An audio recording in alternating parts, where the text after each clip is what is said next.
Welcome to International Delhi Public School, Cherkupalli, a beacon of innovative and excellence-driven education. Our air-conditioned classrooms feature digital smart boards for a cutting-edge learning experience, complemented by a low student-teacher ratio of 20:1 to ensure personalized attention. We excel in integrated IIT, NEET and Olympiad training, supported by our diverse and expert faculty from across India.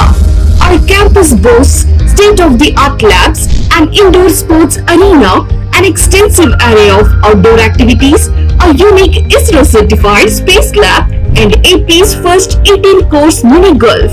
We are also home to a dynamic activity corner for arts and wellness, recognized as India's best CBSE school with the Indian Education Excellence Award. We are committed to outstanding education and STEM learning. Admissions are now open. For more information, contact International Delhi Public School, Aripalli Road, Ponnapalli Village, Cherkupalli Mandal, Bapatla District, Andhra Pradesh. Contact 7702-172-162, 7799-797931, 7799-797932.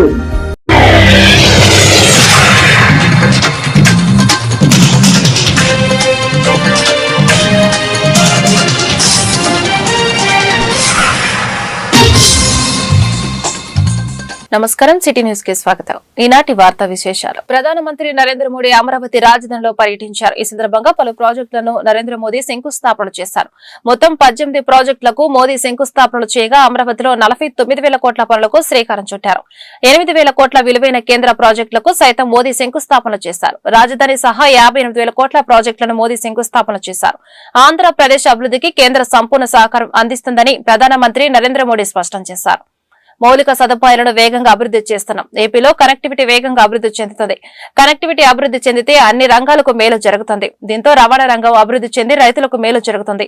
Railway budget లో AP వాటా 10 రెట్లు పెరిగింది. కేంద్ర ప్రభుత్వం రైల్వేల అభివృద్ధికి విశేషంగా కృషి చేస్తుందని తెలిపారు.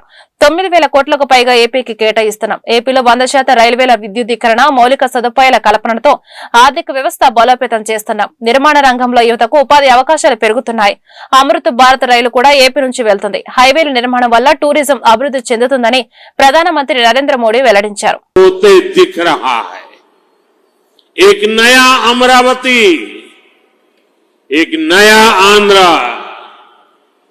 अमरावती वो धरती है जहां परंपरा और प्रगति दोनों साथ चलते हैं, जहां बौद्ध विरासत की शांति भी है और विकसित भारत के निर्माण की ऊर्जा भी है। आज यहां करीब 60,000 करोड़ रुपए के प्रोजेक्ट का शिलान्यास और लोकार्पण किया गया है। ये प्रोजेक्ट सिर्फ कंक्रीट का निर्माण नहीं है, ये आंध्र प्रदेश की आकांक्षाओं की, विकसित भारत की उम्मीदों की मजबूत नींव भी है। मैं भगवान वीरभद्र, भगवान अमरलिंगेश्वर और तिरुपति बालाजी के चरणों में प्रणाम करते हुए आंध्र प्रदेश की सम्मानित जनता को बहुत बहुत बधाई देता हूं। मुख्यमंत्री चंद्रबाबू नायडू गारू और पवन कल्याण जी को भी मैं बहुत बहुत शुभकामनाएं देता हूं। అమరావతి అనే పుణ్యభూమిపై ఈ రోజు నేను నిలబడి ఉన్నప్పుడు నాకు కనిపిస్తున్నది ఒక నగరం మాత్రమే కాదు, నాకు ఒక కల నిజమవుతుంది అన్న భావన కలుగుతుంది. ఒక కొత్త అమరావతి, ఒక కొత్త ఆంధ్రప్రదేశ్. అమరావతి అంటే సాంప్రదాయం మరియు పురోగతి కలిసి నడిచే భూమి. ఇక్కడ బౌద్ధ వారసత్వం యొక్క శాంతి ఉంది. అలాగే వికసిత భారతదేశాన్ని నిర్మించుకోగలిగిన శక్తి కూడా ఉంది. ఇవాళ సుమారు 60,000 కోట్ల రూపాయల విలువైన ప్రాజెక్టులకి శంకుస్థాపనలు మరియు ప్రారంభోత్సవ కార్యక్రమాలు చేస్తున్నాం. ఇవి కేవలం కాంక్రీట్ నిర్మాణాలు మాత్రమే కావు. ఇవి ఆంధ్రప్రదేశ్ ఆశలకు మరియు వికసిత భారతదేశ ఆశయాలకు ఒక బలమైన పునాది వేయబోతుంది. నేను వీరభద్ర స్వామికి అమరలింగేశ్వర స్వామికి మరియు తిరుపతి వెంకన్న స్వామికి వారి పాదాలకి నమస్కరిస్తూ ఆంధ్రప్రదేశ్ ప్రజలకు హృదయపూర్వక శుభాకాంక్షలు తెలియజేసుకుంటున్నాను. అలానే ముఖ్యమంత్రి చంద్రబాబు నాయుడు గారికి, పవన్ కళ్యాణ్ గారికి నా ప్రత్యేక శుభాకాంక్షలు తెలియజేస్తున్నాను. साथियों, हम सब जानते हैं इंद्रलोक की राजधानी का नाम अमरावती था और अब अमरावती आंध्र प्रदेश की राजधानी है. आज सिर्फ आंध्र का ही रेल बजट 9,000 करोड़ रुपए से ज्यादा का, यानी करीब 10 गुना से ज्यादा की बढ़ोतरी हुई है. మిత్రులారా, ప్రపంచంలో వేగంగా అభివృద్ధి చెందిన దేశాలు ఏవైతే ఉన్నాయో అవన్నీ కూడా తమ రైల్వే మీద చాలా ప్రాముఖ్యత సారించారు. గత దశాబ్దంలో భారతదేశంలో కూడా రైల్వే మీద ఎక్కువగా పరివర్తన జరిగింది. కేంద్ర ప్రభుత్వం ఆంధ్రప్రదేశ్ రైల్వే అభివృద్ధికి కూడా రికార్డు స్థాయిలో నిధులు మంజూరు చేయడం జరిగింది. 2009 నుంచి 14 వరకు ఆంధ్రప్రదేశ్ మరియు తెలంగాణ కలిసి ఉన్నప్పుడు రాష్ట్రం తాలూకా బడ్జెట్ కేవలం 900 కోట్లు కూడా ఉండేది కాదు. కానీ ఇప్పుడు కేవలం ఆంధ్రప్రదేశ్ కు మాత్రమే రైల్వే బడ్జెట్ 9,000 కోట్ల దాటి ఈ రోజు అందిస్తున్నాం. అంటే ముందు కంటే 10 రెట్లు ఎక్కువ బడ్జెట్ అభివృద్ధి జరుగుతుందని తెలియజేస్తున్నాను. साथियों, रेलवे के बढ़े हुए बजट से आंध्र प्रदेश में रेलवे का 100% इलेक्ट्रिफिकेशन हो चुका है. यहां 8 जोड़ी आधुनिक वंदे भारत ट्रेनें चल रही है. साथ ही आधुनिक सुविधाओं वाली अमृत भारत ट्रेन भी आंध्र प्रदेश से होकर गुजरती है. बीते 10 साल में आंध्र प्रदेश में 750 से अधिक रेल फ्लाईओवर और अंडरपास बनाए गए हैं. इसके अलावा आंध्र प्रदेश के 70 से ज्यादा रेलवे स्टेशनों को अमृत भारत स्टेशन योजना के तहत विकसित किया जा रहा है. మిత్రులారా, ఈ పెంచిన రైల్వే బడ్జెట్ వల్ల ఆంధ్రప్రదేశ్ లో 100% ఎలక్ట్రిఫికేషన్ మనం పూర్తి చేసుకున్నాం. ఇక్కడ 8 సరికొత్త వందే భారత్ ట్రైన్లు ప్రారంభమయ్యాయి. దానితో పాటు ఆధునిక వసతులతో కలిగి ఉన్న అమృత్ భారత్ రైళ్లు కూడా ఆంధ్రప్రదేశ్ నుంచి వెళ్తుంది. గత 10 ఏళ్లలో 750 కంటే ఫ్లైఓవర్ బ్రిడ్జ్లు గాని, అండర్ పాసేజీలు గాని రైల్వేస్ లో నిర్మించబడింది. అంతేకాకుండా 70కి పైగా రైల్వే స్టేషన్లు మన ఆంధ్రప్రదేశ్ రాష్ట్రంలో అమృత్ భారత్ స్టేషన్ పథకం కింద అభివృద్ధి కూడా చేస్తున్నామని తెలియజేస్తున్నాను. साथियों, इंफ्रास्ट्रक्चर के लिए जब इतने सारे काम होते हैं तो उसका बहुत मल्टीप्लायर इफेक्ट होता है. इंफ्रास्ट्रक्चर के निर्माण में जो रॉ मटेरियल लगता है उसे मैन्युफैक्चरिंग इंडस्ट्री को बल मिलता है. सीमेंट का काम हो, स्टील का काम हो, ट्रांसपोर्टेशन का काम हो, ऐसे हर सेक्टर को इससे फायदा होता है. इंफ्रास्ट्रक्चर विकास का सीधा लाभ हमारे नौजवानों को होता है. उन्हें ज्यादा रोजगार मिलते हैं. आंध्र प्रदेश के भी हजारों युवाओं को इन इंफ्रा प्रोजेक्ट से रोजगार के नए मौके मिल रहे हैं. మిత్రులారా, ఇంత భారీ స్థాయిలో మౌలిక వసతులు అభివృద్ధి జరగడం వల్ల ఆర్థిక వ్యవస్థలో మల్టీప్లయర్ ఎఫెక్ట్ ఏర్పడుతుంది. నిర్మాణ రంగంలో కావలసిన రా మెటీరియల్స్, సిమెంట్ అయినా, స్టీల్ అయినా, రవాణా వంటి రంగాలకు గణనీయమైన డిమాండ్ ఏర్పడుతుంది. దీనివల్ల తయారీ పరిశ్రమలకు బలం ఏర్పడుతుంది. ఈ పరిశ్రమల ద్వారా మన యువతకు నేరుగా ఉద్యోగ అవకాశాలు పెరుగుతాయి. ఆంధ్రప్రదేశ్ లో వేలాది మంది యువకులకు ఈ ప్రాజెక్టుల వల్ల సరికొత్త ఉపాధి అవకాశాలు కూడా లభిస్తాయని తెలియజేస్తున్నాను. साथियों, मैंने लाल किले से कहा था कि विकसित भारत का निर्माण गरीब బాపట్ల జిల్లా చీరాల 1వ పోలీస్ స్టేషన్ లో అదనపు superintendent of police TP Vithaleshwar విలేకరుల సమావేశం ఏర్పాటు చేశారు. ఈ సందర్భంగా ఆయన మాట్లాడుతూ చీరాల పట్టణం ప్రసాద్ థియేటర్ పువ్వాడ వారి వీధిలో మువ్వాల శివప్రసాదరావు ఇంటిలో నేను దొంగలు పడి 125 సవర్ల బంగారం 1,50,000 డబ్బులు దోచుకుని పోవడం జరిగింది. ఇందులో నిందితులను గుర్తించి అరెస్టు చేసి వారి నుండి చోరీకి గురైన నగదును డబ్బులను స్వాధీనం చేసుకోవడం జరిగింది. నిందితులను గుర్తించి అతి తక్కువ సమయంలో అరెస్టు చేసి వారి నుండి చోరీకి గురైన నగదు రికవరీ చేయడానికి ప్రత్యేక టీంను ఏర్పాటు చేసిన డీఎస్సీ మహమ్మద్ మొయినుద్దీన్ సిబ్బందిని అభినందిస్తూ జిల్లా ఎస్పీ తుషూర్ డూడి రివార్డులను ప్రకటించారని తెలిపారు.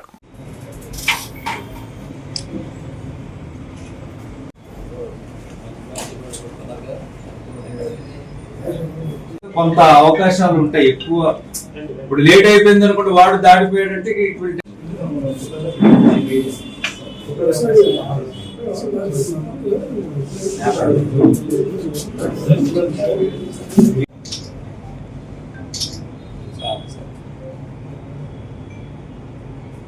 నాకు తెలుసు. ఈ కొవ్వాడ వారి వీధిలో మొబల శివప్రసాద్ ఇంట్లో 29/4/25 రాత్రి 8 గంటలకి దొంగతనం జరిగింది అనేది మనందరికీ తెలుసు. ఈ నేపథ్యంలో శివప్రసాద్ అనే ఆయన పోలీస్ స్టేషన్కి వచ్చి కంప్లైంట్ ఇవ్వడం జరిగింది. వాళ్ళ ఇంట్లో దొంగతనం జరిగింది, హాస్పిటల్కి వెళ్ళినప్పుడు దొంగతనం జరిగింది. వాళ్ళు హాస్పిటల్కి వెళ్ళారు ట్రీట్మెంట్ తీసుకోవడానికి భార్యాభర్తలు. ఇంటికి రాగానే ఇంట్లో చూస్తే బీరువా అంతా తీసుంది, తలుపులన్నీ తీసున్నాయి. వాళ్ళు వెంటనే వాళ్ళ ఇంట్లో బంగారం పోయిందని, డబ్బులు పోయినాయని గ్రహించి ఇమ్మీడియట్గా పోలీస్ స్టేషన్కి రావడం జరిగింది. పోలీస్ టీము ఇమ్మీడియట్గా ఆ నేరస్థలానికి వెళ్ళడం జరిగింది. నేరస్థలాన్ని పరిశీలించారు, క్రూస్ టీమ్తో కూడా వచ్చింది. నేపథ్యంలో టౌన్ ఇన్స్పెక్టర్ గారు సుబ్బారావు గారు, అలాగే రాజ్యలక్ష్మి ఎస్ఐ వాళ్ళ టీం అందరూ వెళ్ళారు. వాళ్ళ డిఎస్పీ గారు మొహిద్దీన్ గారు ఈ విషయం తెలియగానే ఆ టీంను ఫామ్ చేయడం జరిగింది. మన జిల్లా ఎస్పీ తుషార్ డూడి గారు కూడా వెంటనే ఆ ఇన్స్పెక్టర్ని ఆదేశించి ఏ విధంగా అయినా పట్టుకోవాలని చెప్పి ఇన్స్ట్రక్షన్స్ ఇవ్వడం జరిగింది. ఈ నేపథ్యంలో 2 ముద్దాయిలను పట్టుకోవడం జరిగింది. మొదటి వాడి పేరు షేక్ అజాద్, రెండవది పేరు పఠాన్ మునీర్. వీళ్ళిద్దరూ కూడా నవాబపేటకి చెందిన వాళ్ళే.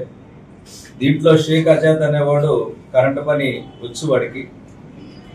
వాస్తవానికి వీళ్ళిద్దరూ ఈ బ్యాంక్ లోన్లు, ఫైనాన్స్ లోన్లు చాలా అప్పులు తీసుకుని 8 లక్షల రూపాయల దాకా అప్పులు పాలైపోయారు. వీళ్ళు ఈఎంఐలు కట్టలేక వీళ్ళు ఒక ప్లాన్ చేశారు. ప్లాన్ చేసిన తర్వాత ఈ అజాద్ అనేవాడు ఆల్రెడీ ముందుగానే డిసైడ్ చేశారు, ఈ శివ ఇంట్లో డబ్బులు ఉన్నాయి, వీళ్ళ ఇంట్లో లేనప్పుడు మనం దొంగతనం చేయాలనుకుని, ఇది మొదటి దొంగతనం కాబట్టి వాళ్ళకి ఆ ప్లాన్ వచ్చింది. ఇద్దరూ కలిసి ఈ అజాద్ ఇంటికి వెళ్ళారు, శివ ఇంటికి వెళ్ళారు అజాద్. అప్పుడే ఆ కరెంటు పోవడము, ఈ కరెంటు పని తెలుసుండడం వల్ల ఈ శివ అంటే ఇంటి యజమానయ్య కరెంటు పోయింది చూడమని చెప్పడము. ఆ సమయంలో ప్లాన్ ప్రకారం బాపట్ల జిల్లా చీరాలలో బెరాకా ప్రార్థన మందిరం ఆధ్వర్యంలో విరామ కాల బైబిల్ శిక్షణ తరగతులు నిర్వహిస్తున్న సందర్భంగా చిన్నారులు, పెద్దలు విశేష ప్రదర్శనలు నిర్వహించారు.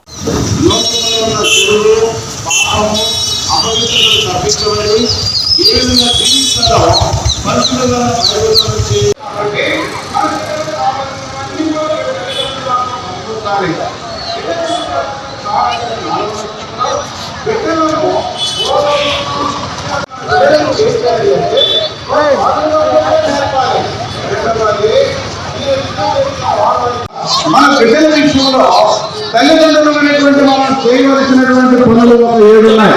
బాగా గుర్తుపెట్టుకునే పేరెంట్స్ అయినటువంటి వారు కూడా బిడ్డల విషయంలో మనం చేయవలసింది మొట్టమొదటిది టు టీచ్, వాళ్ళకు నేర్పాలి. ఏమి నేర్పాలి? ఈ రోజు బైబిల్లో నాముంది, ఇది నిత్య వాక్యము. ఒకటి దేవుని వాక్యము గత సోమవారం నుండి రేపటి వరకు విరామ బైబిల్ పాఠశాల చిన్నపిల్లలు కేజీ మొదలుకొని పీజీ స్టూడెంట్స్ వరకు ప్రశస్త రక్త ప్రోక్షణ కిందకి ఈ స్థలాన్ని మమ్మల్ని అందరూ తీసుకొస్తుంటున్నా స్తోత్రపరచము. యేసుక్రీస్తు నామమున ప్రార్థించి వేడుకొనుచున్నాము తండ్రి, ఆమేన్. మా ప్రియులారా, ఉదయకాల సమయంలో ప్రభు యేసుక్రీస్తు వారి యొక్క నామమున మీ అందరికీ శుభములు తెలియజేస్తున్నాం. ఇక్కడే మనకి సమీపంలో గవర్నమెంట్ ప్రశస్త రక్త ప్రోక్షణ కిందకి ఈ స్థలాన్ని మమ్మల్ని అందరూ తీసుకొస్తుంటున్నా స్తోత్రపరచము. యేసుక్రీస్తు నామమున ప్రార్థించి వేడుకొనుచున్నాము తండ్రి, ఆమేన్. మా ప్రియులారా, ఉదయకాల సమయంలో ప్రభు యేసుక్రీస్తు వారి యొక్క నామమున మీ అందరికీ శుభములు తెలియజేస్తున్నాం. ఇక్కడే మనకి సమీపంలో గవర్నమెంట్ హాస్పిటల్ పాపుల రక్షకుడైన ప్రభుయేసు క్రీస్తు వారికి, పాపములకు క్షమాపణ ఇచ్చే ప్రభుయేసు క్రీస్తు వారికి, పాపిని ప్రేమించి పాపమును ద్వేషించే ప్రభుయేసు క్రీస్తు వారికి, పాపి కొరకు ప్రాణం పెట్టి చనిపోయి తిరిగి లేచిన ప్రభుయేసు క్రీస్తు వారికి, మరలా రారాజుగా రానయ్యున్న ప్రభువైనటువంటి యేసు మానవుడు జీవిస్తాడు. తర్వాత రోమిలకు రాసిన పత్రిక 1:8 ఇది విశ్వాస వాక్యము. కనుక మానవుడి యొక్క జీవితంలో విశ్వాసం ద్వారా వారి యొక్క బ్రతుకులు ఏ విధంగా కట్టబడతాయో పరిశుద్ధ గ్రంథం బైబిల్లో రాయబడింది. తర్వాత హెబ్రీయులకు రాసిన పత్రిక 4:12 ఈ వాక్యము శక్తి కలిగిన వాక్యము, అనేకుల యొక్క జీవితాలను మార్చగలిగినటువంటి బలమైనటువంటి సజీవమైనటువంటి వాక్యము ఈ వాక్యం. అపొస్తలుల కార్యములు 13:26 ఇది రక్షణ వాక్యం. ప్రియమైన స్నేహితుడా, ఒక వ్యక్తి పాపం నుండి విడిపించబడి లేక పాపం నుండి రక్షించబడి స్వర్గరాజ్యానికి ఏ విధంగా చేర్చబడతాడో రక్షించేటువంటి వాక్యము దేవుని యొక్క వాక్యం. ఈ ఉదయకాలం ప్రియమైన స్నేహితుడా, పరిశుద్ధ గ్రంథం బైబిల్ గురించి చెప్పాలి అంటే చాలా విషయాలు ఉన్నాయి. అయితే మాకున్న సమయాన్ని బట్టి నేను కొద్ది మాటలు మీకు చెప్పాను. ఒకటి వర్డ్ ఆఫ్ గాడ్, ఇది దేవుని వాక్యం. రెండవది ఎవర్ లాస్టింగ్ వర్డ్, ఇది నిత్య వాక్యం. మూడవది ఇది వర్డ్ ఆఫ్ ట్రూత్, ఇది సత్యవాక్యం. నాలుగవది వర్డ్ ఆఫ్ లైఫ్, ఇది జీవ వాక్యం. ఐదవది వర్డ్ ఆఫ్ ఫెయిత్, ఇది విశ్వాస వాక్యం. ఆరవది వర్డ్ ఆఫ్ పవర్, ఇది శక్తి కలిగినటువంటి వాక్యం. ఆఖరిగా ఏడవది ఇది వర్డ్ ఆఫ్ సాల్వేషన్, ఇది రక్షణ వాక్యం. కనుక పరిశుద్ధ గ్రంథం బైబిల్లో నుంచి దేవుని వాక్యం గురించినటువంటి కొన్ని మాటలు నేను మీకు. బాపట్ల జిల్లా చీరాల నియోజకవర్గం నుండి ప్రధానమంత్రి నరేంద్ర మోడీ సభకు 6,000 మంది ప్రజలు తరలి వెళ్తున్నారు. ముఖ్యమంత్రి చంద్రబాబు, ఉప ముఖ్యమంత్రి పవన్ కళ్యాణ్, బీజేపీ అధ్యక్షురాలు పురంధేశ్వరులు చాలా కష్టపడుతున్నారు. ఈ సభను దిగ్విజయంగా జరగాలని ఆశిస్తున్నామని శాసనసభ్యులు ఎంఎం కొండయ్య తెలిపారు.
ఎందుకు లేదు ఎందుకు వీడియో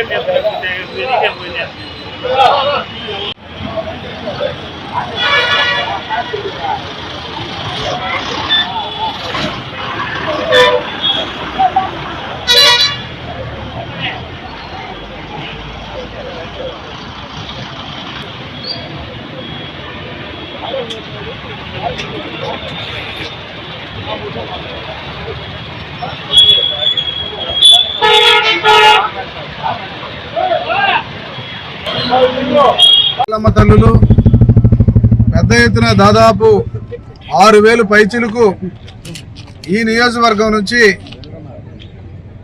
తీసుకెళ్ళడానికి మా వాళ్ళందరూ సమాయత్తమయ్యారు. ఆ సందర్భంగా ఈరోజు నేను వాటిని ప్రారంభించడానికి రావడం జరిగింది.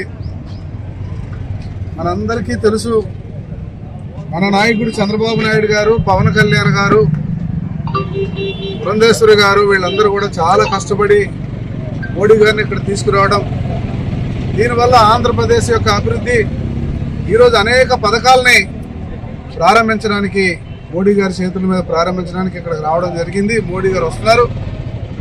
ఇది రాబోయే రోజుల్లో ఆంధ్రప్రదేశ్ యొక్క అభివృద్ధికి తోడ్పడుతుందని యావత్ కార్యకర్తలు, నాయకులు మేమందరం కూడా విశ్వసిస్తున్నాం. వారి కోసం ఈరోజు మేమందరం ఎదురు చూపులతో ఈరోజు అమరావతికి వెళ్తున్నాం. ఖచ్చితంగా ఈ రాష్ట్రం భారతదేశంలోనే ముందంజలో ఉంటుందని నారా చంద్రబాబు నాయుడు గారు తీసుకున్నటువంటి నిర్ణయం భారతదేశానికి ఒక సవాలుగా మిగిలి ఆంధ్రప్రదేశ్ను ముందంజలో ఉంచడానికి ఉపయోగపడుతుందని ఈ సందర్భంగా అనేక మంది అధికారులు, అనధికారులు, పోలీస్ డిపార్ట్మెంటు, పాత్రికేయ మిత్రులు అందరూ కూడా ఇక్కడికి రావడం జరిగింది. వారందరూ కూడా మహిళమ్మ తల్లులు కూడా అందరూ కూడా ఇప్పుడు బయలుదేరి వెళ్తున్నారు కాబట్టి చక్కగా వెళ్ళి చీరాల నియోజకవర్గానికి మంచి డిసిప్లిన్గా మంచి పేరు తీసుకొస్తారని చీరాల నియోజకవర్గ ఎమ్మెల్యేగా ప్రజలందరినీ కోరుకుంటున్నాను. ప్రముఖ పుణ్యక్షేత్రం అయిన అనంతసాగరం నెల్లూరు జిల్లాలో వెలిసిన జాన్ నషిని మాష్కూర్ బాబా శ్రీ శ్రీ హజరత్ సయ్యద్ షా ఆరిఫ్ అలీషా ఖాదరీ రహమతుల్లా అలహీ వారి 3వ గంధ మహోత్సవం వేడుకలు అత్యంత భక్తి శ్రద్ధలతో వైభవంగా జరిగింది. 10వ తరగతి ఉత్తీర్ణులైన వారు 500కు పైగా మార్కులు సాధించిన విద్యార్థులకు అస్తానా ఏ మష్కూరియా చారిటబుల్ ఎడ్యుకేషన్ ట్రస్ట్ ఆధ్వర్యంలో నగదు బహుమతి సన్మానం. మష్కూర్ బాబా దర్గా పీఠాధిపతులు శ్రీ హజరత్ సయ్యద్ షా సానీ సాహిబ్ కిబ్లా, హజరత్ సయ్యద్ షా మజీద్ ఆలిష్ ఖదరీ, ఎంఈఓ ప్రభాకర్ రెడ్డి, అబ్దుల్ హమీద్ ప్రత్యేకంగా ఇవ్వడం జరిగింది. అందరి కొరకు ప్రత్యేకంగా అన్నదాన కార్యక్రమం ఏర్పాటు చేయడం జరిగింది.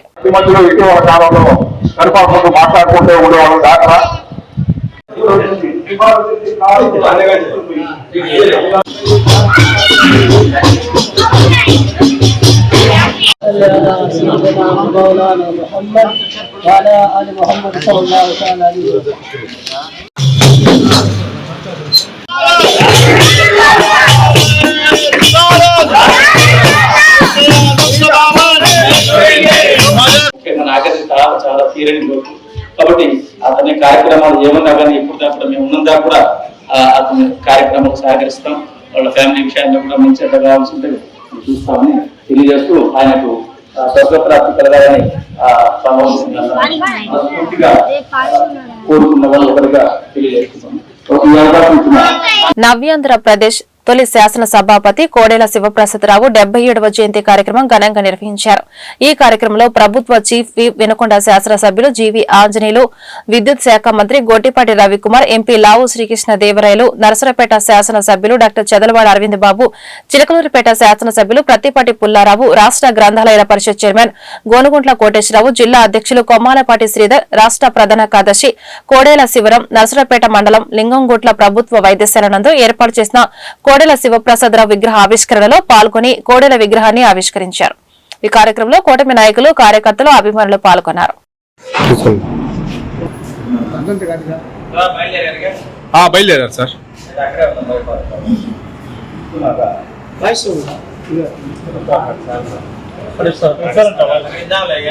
ఓకే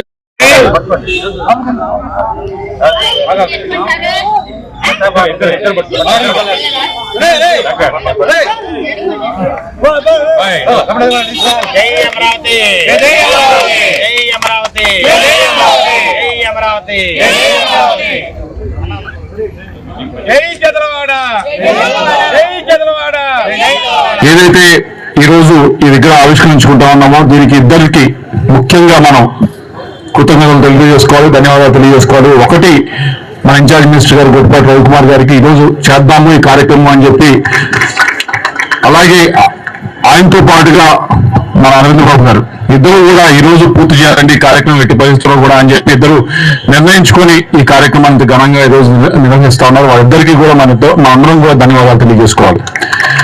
కోడెల శివప్రసాద్ గారి గురించి కొత్తగా ఈ జిల్లాలో చెప్పాల్సిన అవసరం లేదు, ఈ నియోజకవర్గంలో ఈ జిల్లాలో చెప్పాల్సిన అవసరం లేదు. ఆయన 23 నుంచి కూడా తెలుగుదేశం పార్టీకి ఏ సమస్య వచ్చినా, ఏ నియోజకవర్గంలో ఏ సమస్య వచ్చినా ముందు నడిపించిన వ్యక్తి. ఈ ప్రాంతంలో అప్పటిదాకా కాంగ్రెస్ జెండా ఎదుగుతున్న దాన్ని మొట్టమొదటిసారిగా తెలుగుదేశం జెండాని ఒకసారి కాదు వరుసగా 5 సార్లు కోడెల గారి విగ్రహ ఏర్పాటుకు కృషి చేసినటువంటి కోడెల గారి యూత్ కి అలాగే అరవింద్ బాబు గారికి ప్రత్యేక హృదయపూర్వక అభినందనలు తెలియజేస్తున్నాను.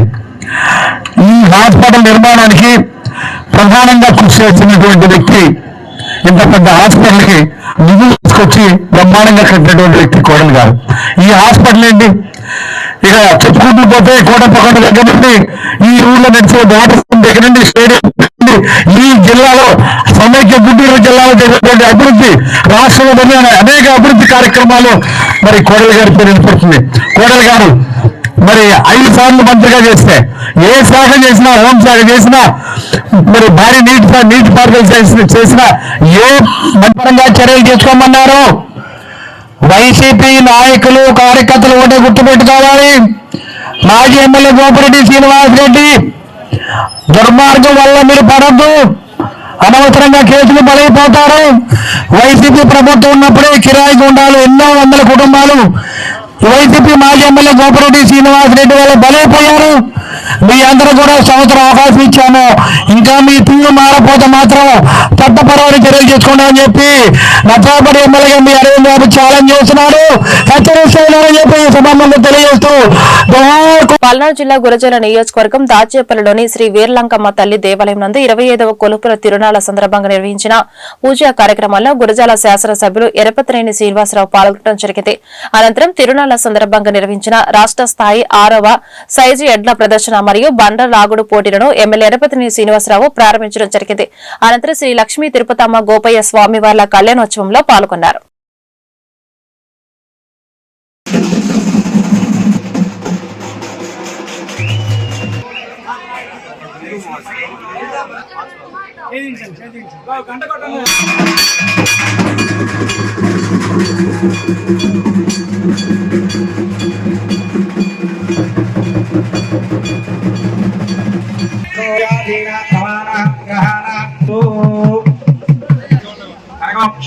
చతుర్విధ ఫలపురుషార్థసిద్ధ్యర్థం ఇష్టకామ్యార్థసిద్ధ్యర్థం మనోభీష్టఫలసిద్ధ్యర్థం శ్రీ గోపయార్యా సమేత శ్రీ తిరుపదామదేవత పరిపూర్ణ అనుగ్రహ ప్రసాద సిద్ధ్యర్థం మహదాశీర్వచనం కరిష్యే.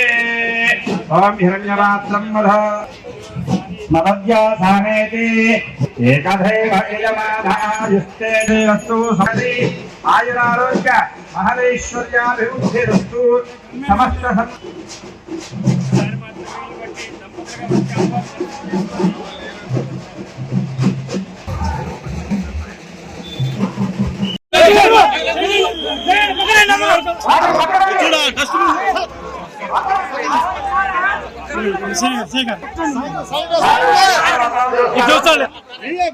శాసనసభ్యుల వారు ఈ ఘటన జరిగించినాకి వెళ్తారు. అందరూ కూడా దూరంగా ఉండాలి, దూరంగా ఉండాలి. నేనా